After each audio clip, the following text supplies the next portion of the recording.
പൂവച്ചലിൽ തെരുവുനായ ശല്യം രൂക്ഷം. വെറ്ററിനറി സംഘം വാക്സിനേഷൻ ആരംഭിച്ചു. പൂവച്ചൽ പഞ്ചായത്തിൽ തെരുവുനായ ശല്യം രൂക്ഷമായ സാഹചര്യത്തിൽ പ്രതിരോധ നടപടികളുമായി വെറ്ററിനറി സംഘം രംഗത്ത്. പ്രദേശത്തെ തെരുവുനായ്ക്കളെ കണ്ടെത്തി പേവിഷബാധയ്ക്കെതിരായ വാക്സിൻ നൽകുന്ന നടപടികൾക്ക് ഇന്നലെ തുടക്കമായി. വരും ദിവസങ്ങളിലും വാക്സിനേഷൻ ഊർജിതമായി തുടരുമെന്ന് പഞ്ചായത്ത് പ്രസിഡന്റ് അറിയിച്ചു. കഴിഞ്ഞ മാസം മാത്രം 300ഓളം തെരുവുനായ്ക്കൾക്ക് വാക്സിൻ നൽകിയിരുന്നതായും അദ്ദേഹം വ്യക്തമാക്കി. 2 ദിവസം മുൻപാണ് പേഴുമൂട് പ്രദേശത്ത് വീടിനകത്ത് നിന്നിരുന്ന 2 പേർക്ക് തെരുവുനായയുടെ ആക്രമണത്തിൽ ഗുരുതരമായി പരിക്കേറ്റത്.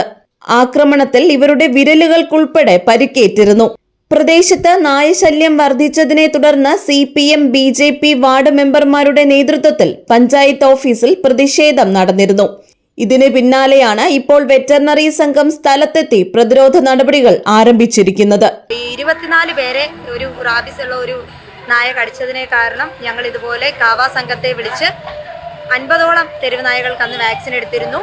അതിനുശേഷം അതിൻ്റെ തുടർ നടപടി എന്നോണം പഞ്ചായത്തിലുടനീളം എല്ലാ തെരുവുനായകളെയും വാക്സിനേറ്റ് ചെയ്യാനുള്ള തീരുമാനം ഭരണസമിതി എടുത്തിട്ടുണ്ട്. അതുപോലെ ഏറ്റവും കൂടുതൽ പ്രശ്നകാരികളായിട്ടുള്ള ഡോഗ്സിനെ ഇപ്പോൾ ഒരു തൽക്കാലത്തേക്ക് ഒരു കേജ് നിർമ്മിച്ച് അതിൽ പാർപ്പിക്കാനും തീരുമാനമെടുത്തിട്ടുണ്ട്. അതിൻ്റെ 1ാമത്തെ ഘട്ടം എന്നോണം ഞങ്ങളിപ്പോൾ സ്കൂളുകളിൽ മറ്റന്നാൾ സ്കൂളുകൾ തുറക്കുകയാണ്. അപ്പോൾ വളരെ ഭീതിയോടുകൂടിയാണ് നമ്മൾ ഈ തെരുവുനായ ശല്യത്തെ നോക്കിക്കാണുന്നത്. അപ്പോൾ ഈ സ്കൂൾ തുറക്കുന്നതിന് മുന്നോടിയായി സ്കൂളുകളിലും പരിസര പ്രദേശങ്ങളിലുമുള്ള നായകളെ ആദ്യം വാക്സിനേറ്റ് ചെയ്യുകയും അതിനുശേഷം പഞ്ചായത്തിലുടനീളമുള്ള എല്ലാ നായകളെയും വാക്സിനേറ്റ് ചെയ്യുന്നതിനുള്ള പദ്ധതിയുടെ ഭാഗമായി ആദ്യമായി നമ്മൾ ഇന്ന് 4:30 ഇതിനുള്ള ക്രമീകരണങ്ങൾ ആരംഭിച്ചിരിക്കുകയാണ്. ഈ മാസം 5-ാം തീയതി നമ്മൾ ഒരു 300ഓളം നായ്ക്കൾക്ക് വാക്സിനേഷൻ നൽകുകയുണ്ടായി.